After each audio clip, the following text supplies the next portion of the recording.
Hello, কেমন আছো বলো তোমরা সবাই? আমার বাংলা চ্যানেলে তোমাদের অনেক অনেক ওয়েলকাম। এনসিইআরটির ক্লাস 12 এর ইউনিট 10 মানে লাস্ট ইউনিট ইকোলজি। সেই ইউনিটটার ইন্ট্রোডাকশনটুকু আমরা আজকে পড়ে নেব। ঠিক যেভাবে পড়ি আমরা ইংলিশ বাংলা দুটো ভাষায় এনসিইআরটি থেকে হাইলাইট করে লাইন বাই লাইন, সেটাই আজকে পড়ে নেব।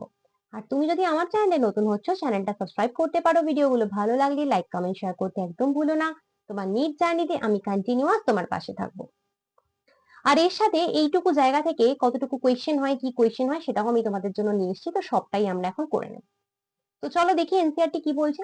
তো এনসিইআরটি বলছে যে diversity is not only a characteristic of living organisms but also of contained in biology text books.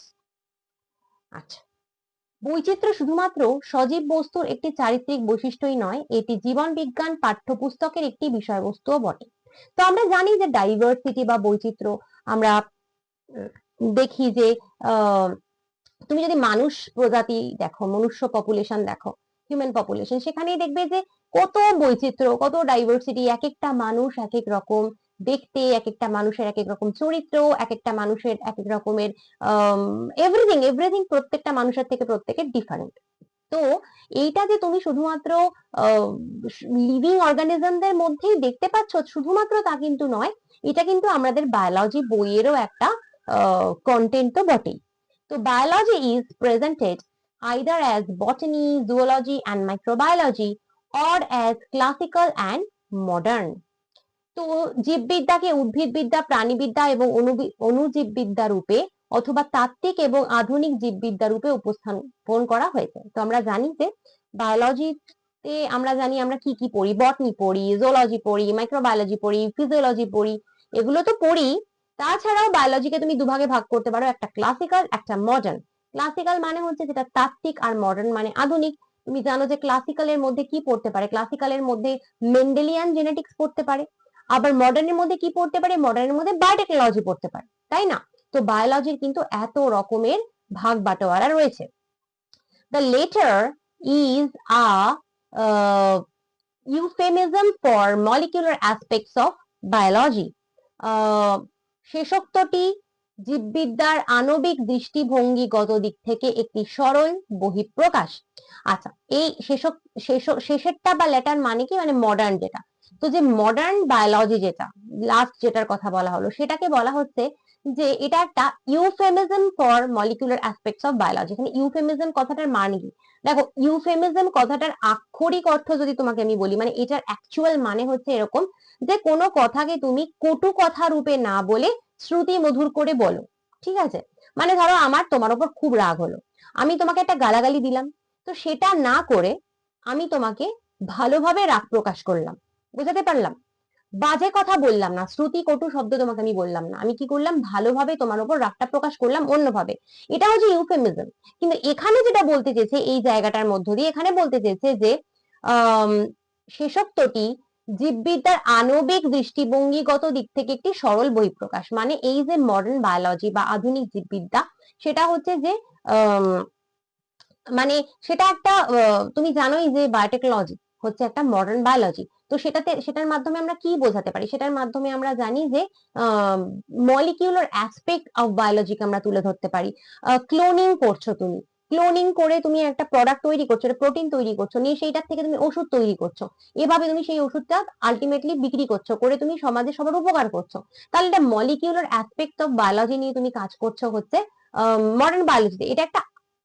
এটা কিন্তু একটা মলিকিউলার অ্যাসপেক্ট না জানলে তোমার হবেই না। মানে কি, তোমাকে ক্লোনিং জানতে গেলে তোমাকে ডিএনএ জানতে হবে, প্লাজমিড জানতে হবে, এবং সেগুলোকে তুমি কিভাবে কাটবে, ভেক্টর কি, কিভাবে রেস্ট্রিকশন এনজাইম ইউজ করবে, পুরোপুরি মলিকিউলার বায়োলজি তোমাকে জানতে হবে। তবে কিন্তু তুমি ক্লোনিংটা করতে পারবে, এবং তবেই তুমি এই মডার্ন বায়োলজি বা বায়োটেকনোলজিকে তুমি সমাজে আনতে পারবে।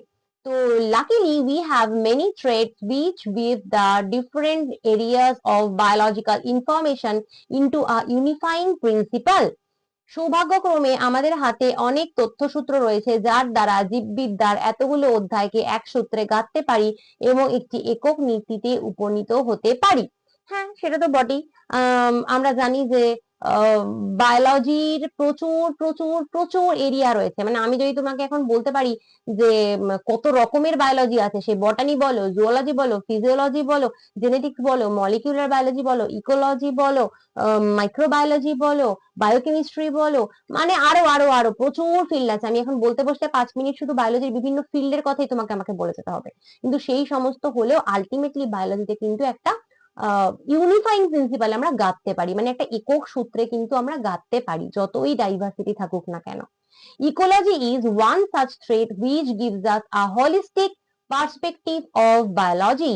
বাস্তববিদ্যা হলো এমন এক শাখা যার সাহায্যে আমরা সামগ্রিকভাবে জীববিজ্ঞানের প্রেক্ষাপট অনুধাবন করতে পারি। তো এই যে আমি বললাম যে আমরা আলটিমেটলি সামগ্রিকভাবে বায়োলজির একটা কিছু নির্দিষ্ট প্রিন্সিপালে আমরা বায়োলজিকে আনতে পারি, তার মধ্যে হলো একটা কি ইকোলজি। আচ্ছা, the essence of biological understanding is to know how organisms, while remaining an individual, interact with other organisms and physical habitats as a group, and hence behave like organized wholes, that is population, community, ecosystem, or even as the whole biosphere.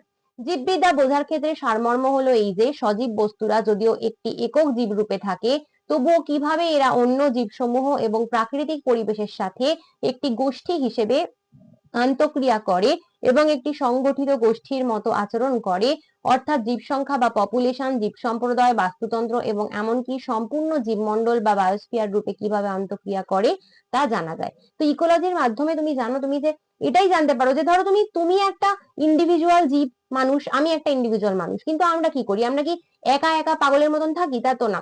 আমরা পরিবেশের সাথে আমাদের একটা সম্পর্ক রয়েছে, আমরা পরিবেশ থেকে জল খাচ্ছি, আবার তেমনি আমরা পরিবেশে সুন্দর করে ওয়েস্ট মেটেরিয়াল ত্যাগ করছি, আমরা পরিবেশ থেকে খাদ্য খাচ্ছি। আবার শুধুমাত্র পরিবেশ কেন, আমাদের সাথে সম্পর্ক রয়েছে আশেপাশের কুকুর বিড়ালের সাথেও আমাদের সম্পর্ক রয়েছে, গাছেদের সাথেও সম্পর্ক রয়েছে, অন্যান্য প্রাণীদের সাথেও সম্পর্ক রয়েছে। তো এই সব মিলিয়ে আমরা আলটিমেটলি একটা পপুলেশন থেকে শুরু করে টোটাল বায়োস্ফিয়ার রূপে কিন্তু আমরা রয়ে গেছি। Ecology explains to us all this. তো বাস্তববিদ্যা এই সবই আমাদের কাছে ব্যাখ্যা করে। A particular aspect of this is the study of anthropogenic environmental degradation and the socio-political issues it has raised. তো এর একটি বিশেষ দিক হলো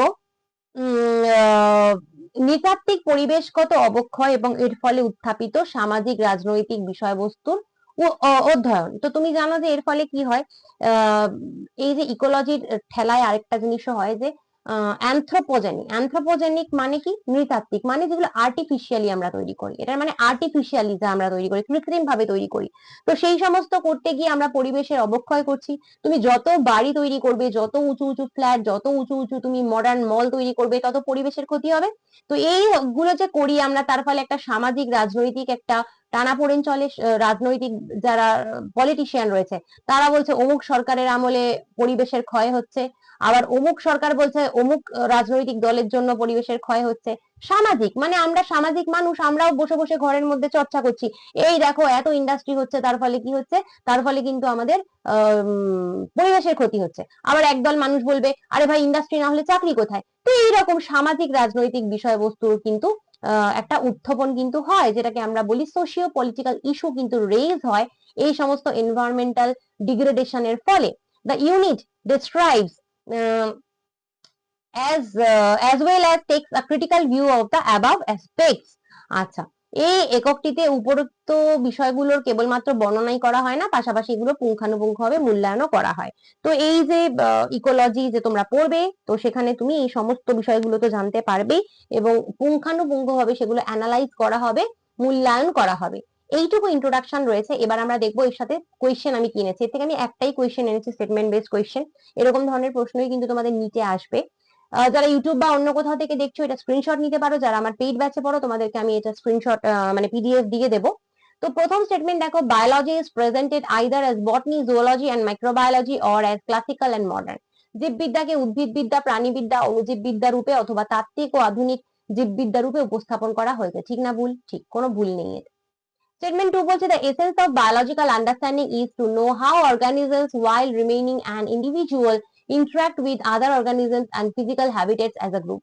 জীববিদ্যা বোঝার ক্ষেত্রে সারমর্ম হলো এই যে সজীব বস্তুরা যদিও একটি একক জীব রূপে থাকে, তবুও কিভাবে এরা অন্য জীবসমূহ এবং প্রাকৃতিক পরিবেশের সাথে একটি গোষ্ঠী হিসেবেও আন্তঃক্রিয়া করে। এটাও ঠিক, কোনো ভুল তো আমি পেলাম না, দুটো স্টেটমেন্টে কোনো ভুল নেই। তাহলে বোথ স্টেটমেন্ট 1 and 2 আর কারেক্ট, 1 এবং 2 উভয়ই সঠিক, আনসার হচ্ছে এ। তো এরকম ভাবে কিন্তু তোমাদের প্রশ্ন আসবে, স্টেটমেন্ট বেস প্রশ্ন তো এখন তুমি জানো যে এমটি এর একটা ফেভারিট, প্রচুর আসছে। এই ধরনের প্রশ্ন এভাবে আসবে, ছোট ছোট টুইস্ট করে চেঞ্জ করে দেবে। এরকম প্রশ্ন তোমাদের প্র্যাকটিস করা উচিত নিটের জন্য। যারা অনলাইন বায়োলজি আমার পেইড ব্যাচ এনরোল করবো বলে ভাবছো, নিট 2026 দেবে বলে ভাবছো, তারা এখনো সময় আছে, ঝালিয়ে নিতে চাও যদি সমস্ত নোটস এমসিকিউ, তাহলে আমার ব্যাচ এনরোল করতে পারো। ব্যাচের ডিটেলস চট করে তোমাকে এখানে আমি একবার দিয়ে দিচ্ছি। এবারে তোমাকে আমি বলবো, যারা তোমরা নিট 2026 এবং নিট 2027 দিচ্ছ এবং আমার biology online paid batch enrol করতে চাইছো, তারা এনরোল করতে পারো, খুব তাড়াতাড়ি এনরোল করে নাও। তোমরা 100% NCERT best full syllabus class 11 class 12 এর সমস্ত চ্যাপ্টারের রেকর্ডেড লেকচার্স আমার কাছে পাবে, ফুল সিলেবাস ক্লাস 11 ক্লাস 12 এর পিডিএফ নোটস, এবং সেটাও কিন্তু বাংলা এবং ইংলিশে আমার কাছে পাবে। চ্যাপ্টার ওয়াইজ এমসিকিউ প্র্যাকটিসের পিডিএফ প্রচুর পাবে বাংলা এবং ইংলিশে, ঠিক যেরকম এখানে এক্সাম্পল দেখালাম, এইভাবে প্রত্যেক চ্যাপ্টার থেকে প্রচুর তুমি বেঙ্গলি ইংলিশ পিডিএফ পাবে। এবং চ্যাপ্টার ওয়াইজ টেস্ট তুমি আমার কাছে দিতে পারবে বাংলা ইংলিশ দুটো ভাষায়, ফুল সিলেবাস টেস্ট দিতে পারবে বাংলা ইংলিশ দুটো ভাষায়। তাই নিট যেইভাবে এক্স্যাক্ট তুমি দেবে সেভাবে বায়োলজি কমপ্লিট প্র্যাকটিস তোমার কিন্তু আমার কাছে হয়ে যাবে। এবং আমার ব্যাচের আনলিমিটেড ভ্যালিডিটি, তুমি যদি ক্লাস 11-এ পড়ো তুমি জয়েন করতে পারো, ক্লাস 12-এ পড়ো জয়েন করতে পারো, যদি ড্রপার হও তাও জয়েন করতে পারো। যতদিন না নিট তুমি পাচ্ছ ততদিন তোমাকে আর কোনো দিন কোনো টাকা পয়সা দিতে হবে না, ততদিন তোমার সাথে আমি আছি, ততদিন আমার কোর্স তোমার সাথে আছে। এটার আনলিমিটেড ভ্যালিডিটি একবারই, শুধুমাত্র জয়েন করার সময় তোমার আমাকে দিতে হবে ₹1000 1000 টাকা তোমার আমাকে দিতে হবে একবারই জয়েন করার সময়। তারপর থেকে এটার আনলিমিটেড ভ্যালিডিটি, আর কোনো দিন কোনো এক্সট্রা টাকা পয়সা তোমার কাছে চার্জ করা হবে না। যতদিন না নিট পাচ্ছ ওই 1000 টাকাতেই এভরিথিং তোমার হয়ে যাবে। যদি এনরোল করতে চাও 9019765145 এই নাম্বারে তুমি হোয়াটসঅ্যাপ করতে পারো, হোয়াটসঅ্যাপ করে তুমি ডেফিনেটলি নিট কোর্সে এনরোল করতে পারো। চলো আজকে আসছি, পরের দিন অন্য কোনো ভিডিও নিয়ে আসবো। Bye bye.